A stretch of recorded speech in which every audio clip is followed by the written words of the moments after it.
Hi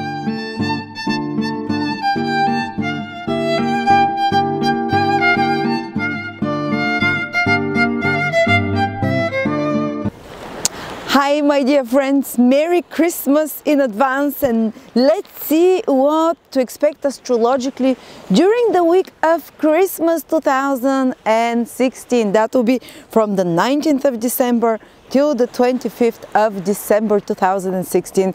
And by the way, don't forget to check out my reduced courses. They're down 50%, some of them 30%, only till the 1st of January. Check them out from this link. And also subscribe to my webinar for the 8th of January, all about Uranus, transits, in synastry, in relationships, in your personal horoscopes, in houses, in aspects. We are going to dismantle Jupiter and put it back together. Not Jupiter, Uranus, sorry. But now let's see what the week looks ahead for us. Okay, well, you know, Mercury is moving retrograde from the beginning of the week till the end of the week still, which means that we'll feel more comfortable by being around people we already know, people from the past. Maybe people from the past might be coming back into our life. Maybe you're going back to your family, reconnecting, you know, with deep conversations, with close ones that you haven't seen from before, whether friends, whether family as well. You're hearing from people from the past, and definitely we feel more comfortable with that. And also we'll feel more comfortable with activities and skills that we know from before, that we've gained from before, maybe brushing up on them or using them, skills that we have experience on already, because Mercury retrograde means about something from the past, you know. And also this is a time until the end of this year and the first week of January, while Mercury is retrograde, where we should kind of finish things up, look at all things that we need completing, that we need correcting, improving on, perfecting in some way, especially in regards to Mercury matters, papers, documents, communications, commercial transactions, business activities, communications, important conversations, arts and crafts, Mercury, administrative work, Mercury rules, all those things. And especially being in Capricorn, which is very business-minded, very rational, we'll have to correct some of those things, go over them, fix some problems, complete them, edit them, improve on them, you know, brush up maybe some thoughts. When Mercury goes retrograde, sometimes obsessive thoughts come in our head on a loop, and they don't leave us alone until Mercury turns direct, because something from the past is shouting at us and it wants to be resolved. It wants to be reevaluated, seen from a different angle, reanalyzed. Sometimes I get quite loopy when Mercury is retrograde, because I get more obsessive in my thinking, looking back at chewing old things, you know. That's not bad, you know. It's, I'm glad for those periods. I solve lots of problems and mistakes and things that backlog, you know, backlog of activities that we, and errands, especially intellectual, mental ones, and communications that we come back to sort out, to deal better with, to arrange better in some way. Okay, so that's about Mercury retrograde. Then the whole week is under the influence of Uranus trine Saturn, very rare transit. Ooh, I think the last one must have been when, I don't know, more than 9-10 years ago, that Uranus and Saturn had a trine auspicious angle.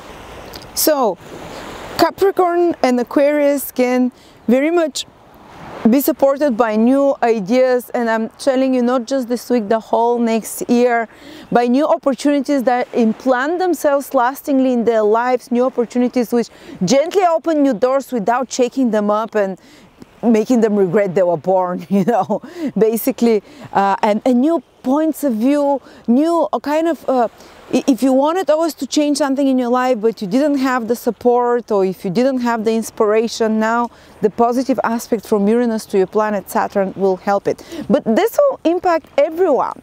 Actually, let's see how will everyone be impacted by the Uranus trine Saturn, this rare and really auspicious aspect. Well, Uranus means something new. Something new, radical, progressive. Saturn means something old, conservative, tested, tried, experienced. And when the two make harmonious aspects, well, it's amazing time, the whole 2017, and starting from this week and maybe a few weeks from before already, you're starting to feel this wind of change, is that we can incorporate old things together with new things without them clashing.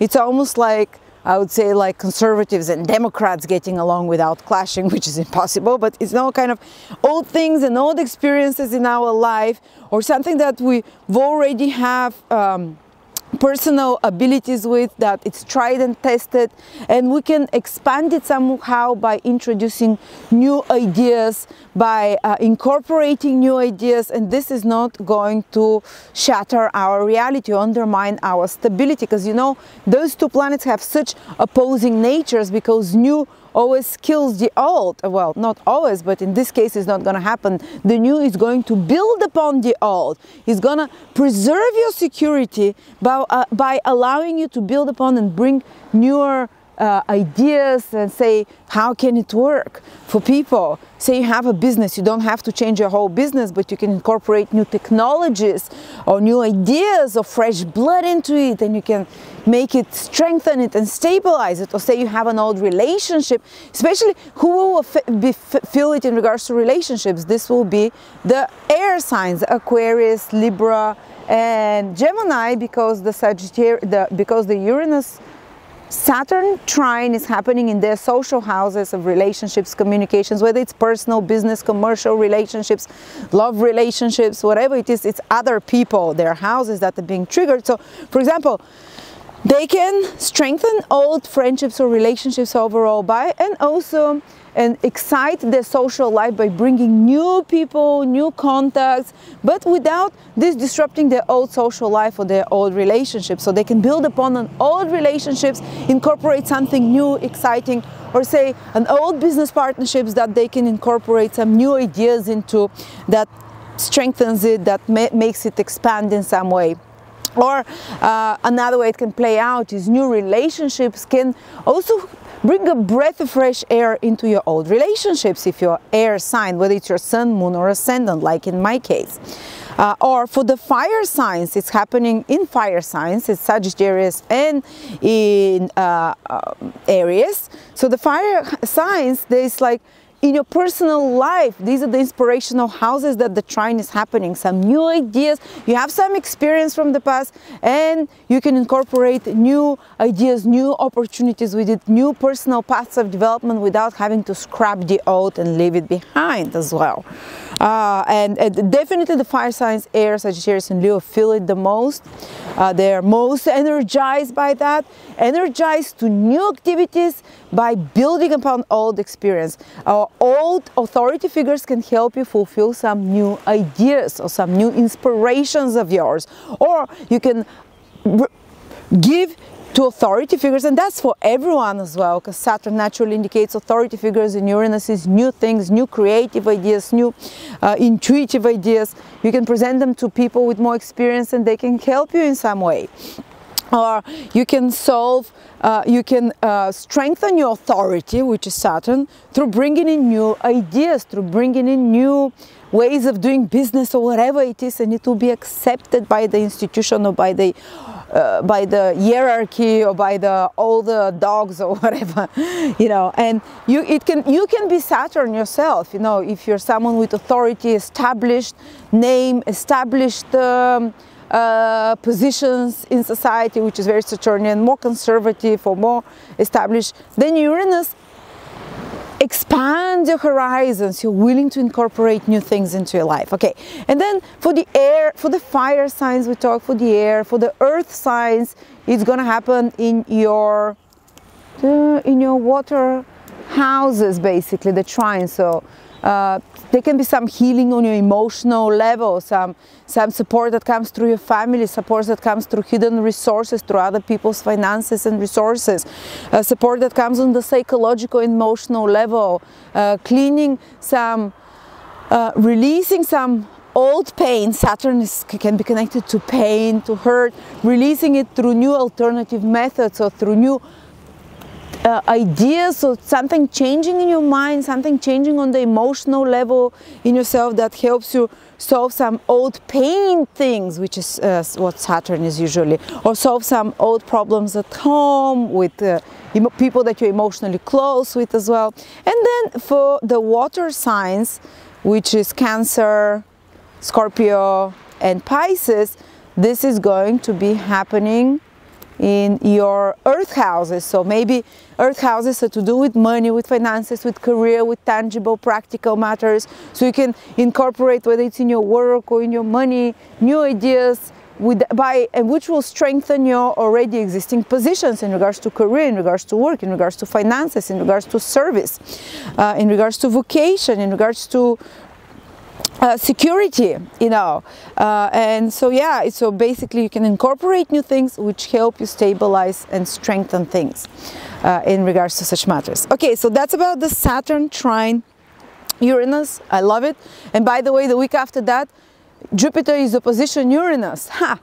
So it's interesting. It's gonna play, you know, in an interesting way. I speak in depth about how each sign will be affected specifically by the Saturn trine Uranus in my December videos. If you missed them, go check, say, your Pisces, how specifically Pisces will be affected in what areas of their life by the trine of Saturn and Uranus and the opposition of Jupiter and Uranus.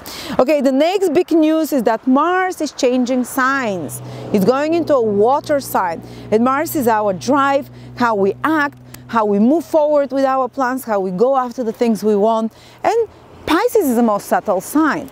So we can go ahead with what we want, not in such a direct way. And that's till the end of January, by the way, guys. Starting from this week, from Tuesday till the end of January, the best approach is not like head-butting straight on, if do that, or, you know, threatening. The best approach is subtle, a bit Pisces, manipulative, you know, a little bit like gentle. This is how you can proceed forward with your new plans. This is how you can proceed forward to getting what you want. Be cleverer, be more emotionally sensitive to others, and then more compassionate, and then your plans can move forward as well better.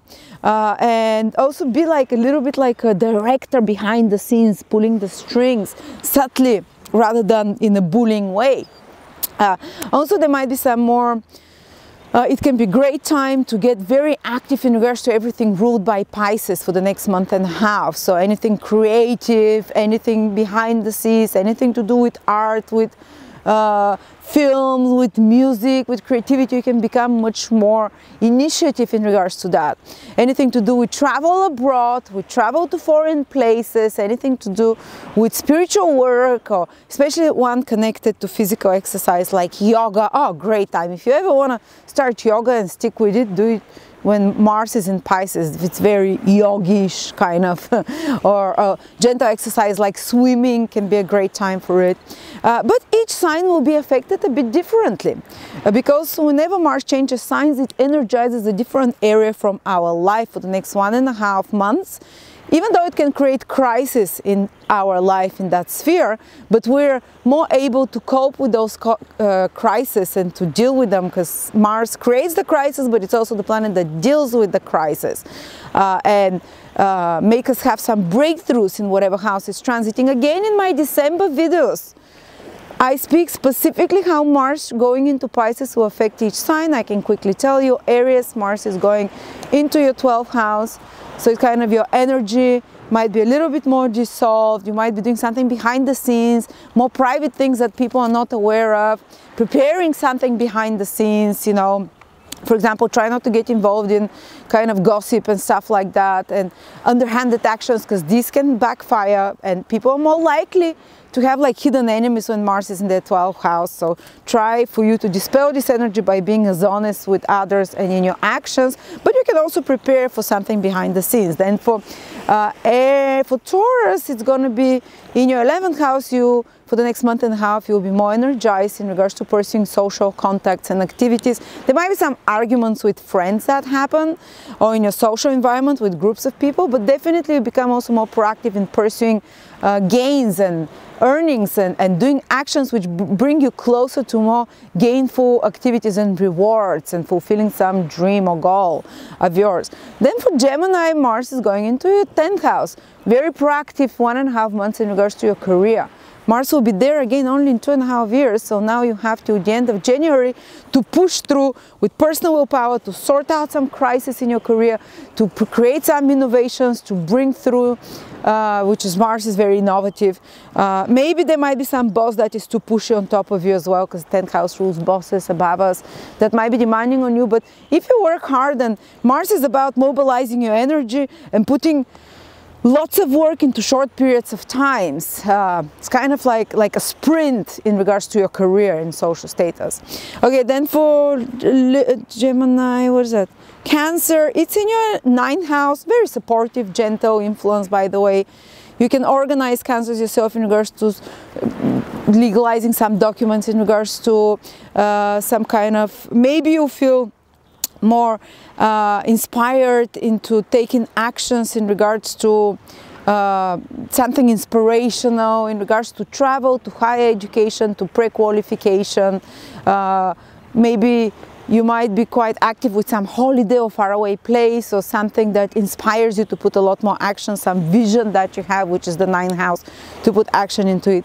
Then for Leo, it's in your 8th house, Mars for a month and a half, which means be careful with finances, especially finances.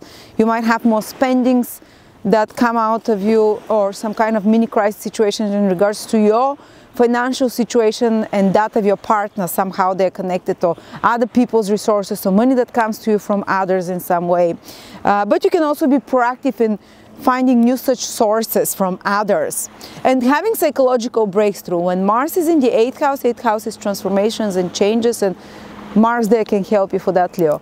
Then for Virgo, Mars is in your 7th house. There might be more power struggles and clashes with some people, but also you might be more involved with very proactive people for the next month and a half, people that are younger, youthful, that are driven, and in the worst case scenario, clients or other people that you communicate with, your partner, your marriage partner, business partner, your partner at work or whatever, they might be more kind of, they might create some stressful situation, some you know, more Mars situations which are kind of tense, and you might overreact. So be careful, don't overreact to others. Wait a day or two before you send an angry email, before you say that's it to your friend or someone close to you or partner, before you overreact to them. But at the same time, as I said, it can be very productive to kind of get and do something together with someone, physically, to be involved and get some work done with someone, or solve some crisis in a partnership, business, in a contract, in a relationship. Then for Libra, it's in your 6th house. Very efficient for work, to get lots of work done.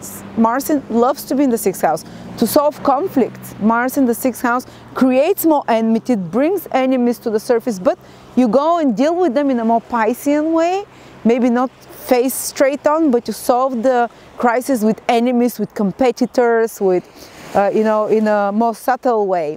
And it can be a great time to have some breakthrough if you have some debts, for example, to shuffle something, to change something.